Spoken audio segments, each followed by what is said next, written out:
नमस्कार, झारखंड समाचार में आप सबका स्वागत है। आइए जानते हैं सुबह से लेकर शाम तक की तमाम बड़ी खबरों को। इससे पहले चैनल को सब्सक्राइब नहीं किया है तो प्लीज चैनल को सब्सक्राइब कर बेल आइकन को प्रेस कर दीजिए ताकि खबरों का अपडेट आपको मिलता रहे। पहले पूजा सिंघल अब छवि रंजन, 2 आईएएस अधिकारियों पर कैसे कसा ईडी का शिकंजा। दरअसल बता दें कि झारखंड में 1 साल के भीतर 2 बड़े घोटाले हुए जिसने खूब सुर्खियां बटोरी। पहले 18 करोड़ रुपए का मनरेगा घोटाला और अब करोड़ों का जमीन घोटाला। दोनों मामलों में 2 आईएएस अधिकारियों की गिरफ्तारी अब चर्चा में है। मनरेगा घोटाला केस में जहां एक और आईएएस अधिकारी पूजा सिंघल सलाखों के पीछे है, वहीं अब जमीन घोटाला केस में आईएएस छवि रंजन की गिरफ्तारी हो गई। दोनों ही मामलों में एक समानता है। दोनों ही चर्चित आईएएस अधिकारियों की गिरफ्तारी मई महीने में हुई। भूमि घोटाला केस में जहां छवि रंजन को 4 मई यानी कल गिरफ्तार किया गया, वहीं मनरेगा घोटाला और मनी लॉन्ड्रिंग केस में पूजा सिंघल को 11 मई 2022 को गिरफ्तार किया गया था। एक और समानता यह है कि दोनों ही अधिकारी हमेशा अच्छी और बुरी वजहों से चर्चा में रहे। गौरतलब है कि रांची स्थित चेसायर होम रोड में 1 एकड़ जमीन और सेना की 4.55 एकड़ जमीन को फर्जी कागजातों के कब्जा और बिक्री संबंधी घोटाले में छवि रंजन को पुख्ता सबूतों के आधार पर गुरुवार को 10 घंटे तक चली लंबी पूछताछ के बाद गिरफ्तार कर लिया गया। नेता प्रतिपक्ष मामले में विधानसभा सचिव तलब, हाईकोर्ट नाराज, मांगा जवाब। दरअसल आपको बता दें कि स्पीकर न्यायाधिकरण में भाजपा विधायक दल के नेता बाबूलाल मरांडी के खिलाफ दल बदल से संबंधित शिकायतों पर सुनवाई पूरी होने के बाद अब फैसला का दबाव बढ़ गया है। हाईकोर्ट ने इससे संबंधित एडवोकेट एसोसिएशन की याचिका पर सुनवाई के दौरान विपक्षी दल के नेता पर 1 सप्ताह में फैसला लेने का आदेश दिया है। ऐसा नहीं होने पर झारखंड विधानसभा के सचिव को न्यायालय में हाजिर होकर जवाब दाखिल करना होगा। यह निर्णय नेता प्रतिपक्ष की अनुपस्थिति में सूचना आयोग समेत अन्य महत्वपूर्ण आयोग के पदों पर नियुक्ति के संदर्भ में है। हाईकोर्ट के इस आदेश के बाद सूबे में सियासी सुगबुगाहट तेज हो गई है। उल्लेखनीय है कि 2019 के झारखंड विधानसभा चुनाव के बाद बाबूलाल मरांडी ने अपनी पार्टी झारखंड विकास मोर्चा का विलय भाजपा में कर दिया और खुद भी भाजपा में शामिल हो गए। उन्हें भाजपा विधायक दल के नेता चुना गया। इसी बीच उनके खिलाफ दल बदल की शिकायतें मिलने पर स्पीकर न्यायाधिकरण में मामला दर्ज किया गया। इस कारण विधानसभा सचिवालय ने बाबूलाल मरांडी को नेता प्रतिपक्ष की मान्यता नहीं दी। दल बदल संबंधित शिकायतों के आधार पर स्पीकर न्यायाधिकरण में सुनवाई की प्रक्रिया पूरी कर ली गई है। स्पीकर ने अपना फैसला सुरक्षित रखा है। यही वजह है कि नेता प्रतिपक्ष का पद रिक्त है।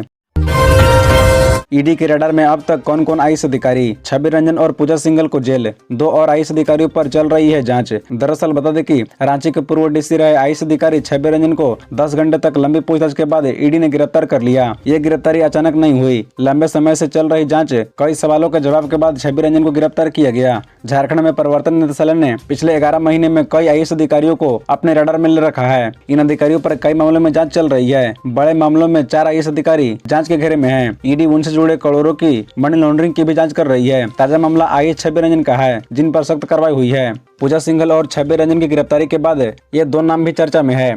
बता दें कि साहिबगंज में अवैध तरीके से 1000 करोड़ रुपए की पत्थर माइनिंग की जा रही थी। यह काम जेएमएम नेता पंकज मिश्रा और बच्चू यादव सहित कई लोग करते थे। इसी 1000 करोड़ रुपए के अवैध उत्खनन मामले में आईएएस रामनिवास यादव की सहभागिता की जानकारी ईडी को हुई थी। अभी वे साहिबगंज में डीसी के रूप में काम कर रहे हैं। इसके बाद भाजपा विधायक दल के नेता व पूर्व मुख्यमंत्री बाबूलाल मरांडी ने मुख्यमंत्री के प्रधान सचिव और गृह सचिव राजीव अरुणेका पर गंभीर आरोप लगाए। इसमें राजीव अरुणेका पर आरोप है कि जिस विशाल चौधरी के घर में ईडी ने छापेमारी की थी, उसके निजी कार्यालय में बैठकर वह सरकार के गृह विभाग की फाइलें निपटा रहे हैं। CM Hemant Soren 3000 high school शिक्षकों को 19 मई को देंगे नियुक्ति पत्र। खेलगांव में होगा समारोह। दरअसल आपको बता दें कि झारखंड के हाई स्कूलों में 3000 शिक्षकों की नियुक्ति होगी।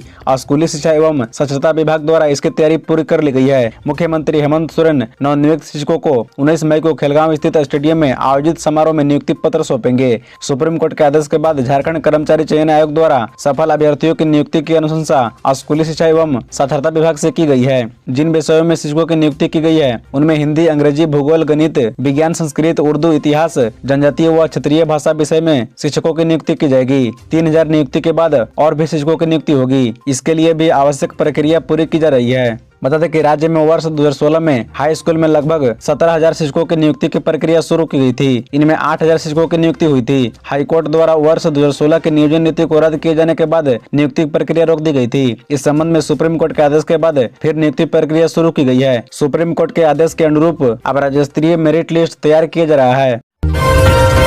21 मई से हज यात्रा की शुरुआत। जाने क्या है यात्रियों के ठहरने की व्यवस्था। दरअसल बता दें कि 21 मई से शुरू होने वाली हज यात्रा को लेकर गुरुवार को राज्य हज समिति के सदस्यों की बैठक अध्यक्ष इरफान अंसारी की अध्यक्षता में हुई। बैठक में निर्णय लिया गया कि एक कवर ग्रुप के हज यात्रा के साथ एक सहयोगी को हज हाउस में ठहरने की सुविधा उपलब्ध कराई जाएगी। वहीं एक विमान शेड्यूल जारी नहीं होने पर अध्यक्ष ने नाराजगी जताई। उन्होंने कहा कि इसे जल्द जारी किया जाना चाहिए, क्योंकि विमान की अनिश्चितता को देखते हुए हज यात्री परेशान हैं। इसके अलावा हज हाउस से एयरपोर्ट तक ले जाने के लिए बस की सुविधा उपलब्ध कराई जाएगी। बता दें कि हज यात्रा की तैयारी के संबंध में 8 मई को एयरपोर्ट प्रबंधन के साथ बैठक होगी। हज यात्रा को लेकर विमान मदीना के लिए उड़ेगा। इसके लिए यहाँ क्या क्या सुविधा की जाएगी, उस पर चर्चा के बाद निर्णय लिया जाएगा। बैठक में सदस्य मौलाना मुफ्ती अनवर कासमी, शेख बदरुद्दीन और राज्य हज कमेटी के कार्यपालक पदाधिकारी जियाउल अंसारी आदि उपस्थित थे।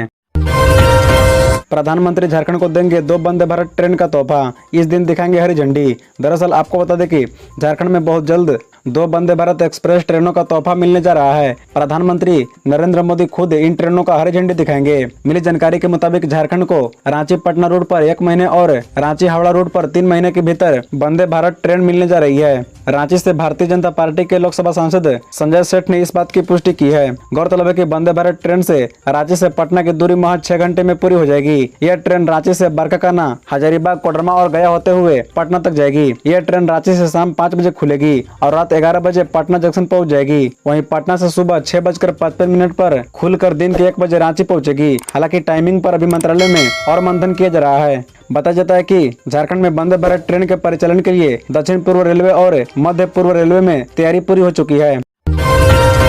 गिरिडीह में राज्यपाल सीपी राधाकृष्णन का हुआ जोरदार स्वागत। दरअसल बता दें कि झारखंड के राज्यपाल आज गिरिडीह में हैं, जहां आज वे मधुबन में स्थित तमिलनाडु भवन में लघु पंच कल्याणक कार्यक्रम में हिस्सा लेंगे। राज्यपाल सीपी राधाकृष्णन के मधुबन पहुंचने पर उनका ढोल नगाड़े के साथ स्वागत किया गया। इसके बाद उन्होंने वहां पर मौजूद जैन मुनियों का आशीर्वाद लिया।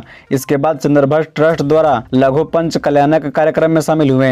बता दें कि इस कार्यक्रम में वे बतौर मुख्य अतिथि के रूप में शामिल हुए हैं। राज्यपाल सीपी राधाकृष्णन इसके बाद JSLPS द्वारा संचालित बम्बू फ्रंट ट्रेनिंग सेंटर का निरीक्षण करेंगे। फिर मॉडल आंगनबाड़ी केंद्र और उत्क्रमित प्राथमिक विद्यालय में पढ़ने वाले छात्र छात्राओं और कर्मियों से मुलाकात कर स्थितियों का जायजा लेंगे। इसी दौरान वे भूमि संरक्षण विभाग द्वारा पंप सेट, परकोलन टैंक, तालाब, डीप बोरिंग और मुख्यमंत्री पशुधन विकास योजनाओं के लाभुकों को स्वीकृति पत्र प्रदान करेंगे।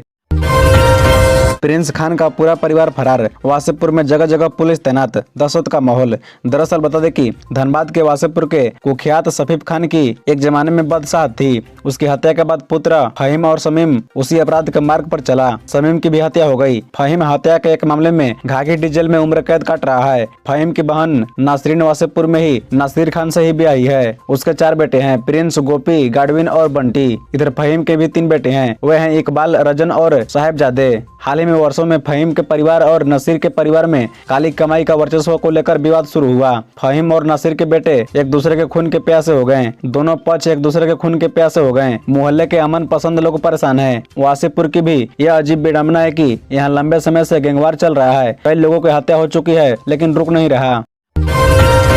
झारखंड में 31 मई तक चलेगा तंबाकू निषेध कार्यक्रम। यह होगा इस बार का थीम। दरअसल बता दें कि स्वास्थ्य विभाग की ओर से हमें भोजन चाहिए तंबाकू नहीं थीम पर राज्य भर में तंबाकू निषेध कार्यक्रम चल रहा है। यह निषेध अभियान 31 मई तक चलेगा। इस संदर्भ में राष्ट्रीय स्वास्थ्य मिशन के अभियान निदेशक डॉक्टर भुवनेश प्रताप सिंह ने सभी उपायुक्त एवं सिविल सर्जन को पत्र भेजा है। इसमें कहा गया है कि विश्व तंबाकू निषेध दिवस 31 मई के पहले तंबाकू नियंत्रण कार्यक्रम, COTPA act 2003, e cigarette act 2019 के प्रभावकारी अनुपालन एवं वैकल्पिक रोजगार के बारे में लोगों को जानकारी दी जाए। इस कार्यक्रम में पहले चरण में 7 मई तक राज्य के सभी स्कूल कॉलेजों में तंबाकू मुक्त शिक्षण संस्थान निदेशक का कड़ाई से अनुपालन, दीवार लेखन, थीम आधारित गोष्ठी, क्यूज, पोस्टर मेकिंग, निबंध, शपथ आदि कार्यक्रम किए जाएंगे। कार्य योजना के दूसरे चरण में 8 से 15 मई तक झारखंड के सभी सार्वजनिक स्थानों, कार्यालयों, संस्थान परिसर को तंबाकू मुक्त को लेकर दिए गए आदेश का अनुपालन कराया जाए। खबरों से जुड़े रहने के लिए चैनल को सब्सक्राइब, वीडियो को लाइक एवं एक दूसरे से शेयर जरूर करें। धन्यवाद।